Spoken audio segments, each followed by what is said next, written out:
भाई ये सारा का सारा भाईचारा निभाने की जिम्मेदारी केवल हिंदुओं ने उठा रखी है क्या?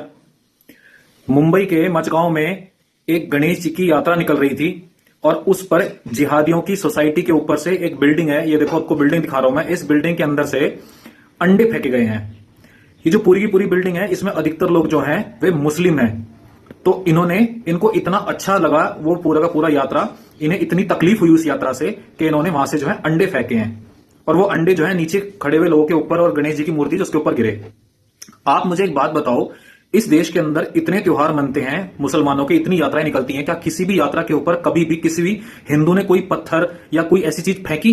नहीं फेंकी, क्योंकि हमारे धर्म के अंदर यह सिखाया नहीं जाता और इनके धर्म के अंदर यह सिखाया जाता है। ऐसी किताब जिसके पढ़ने के बाद आदमी जो है वो इंसान नहीं रहता, आदमी जानवर बन जाता है और वो इस तरह की हरकतें करता है, उसके दिमाग में जिहाद घुस जाता है। मैं कह रहा हूं, अगर यही हरकत इस देश के बहुसंख्यकों ने करनी शुरू कर दी, इनकी यात्राओं के ऊपर सुअर का मांस फेंकना शुरू कर दिया, होली के अंदर इनको बाहर निकलती रंगना शुरू कर दिया, तो अच्छा लगेगा?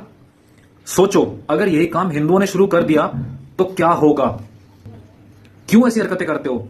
क्या उस किताब को पढ़ने के बाद सारा का सारा क्या जाहिल बन जाता है इंसान?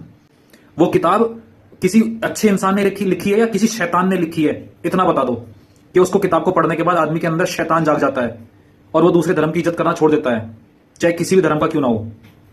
क्या मानसिकता है ये? क्या हिंदुओं ने कुछ कहा था? नहीं कहा था। तो ये सारा का सारा भाईचारा निभाने की ठेकेदारी जो है ये सिर्फ हिंदुओं की ही क्यों है? और दूसरी तरफ ये हिंदू, भाई तुम लोग ना ऐसे ही रोते रहोगे जब तक तुम लोग एक नहीं होगे। तुम अपने धर्म के प्रति वफादार नहीं हो, तुम अपने धर्म के प्रति कट्टर नहीं हो। अरे ऐसी की तैसी है, जब तक तुम लोग एक नहीं होगे ना तब तक ये लोग ऐसे ही सर पर चढ़ेंगे।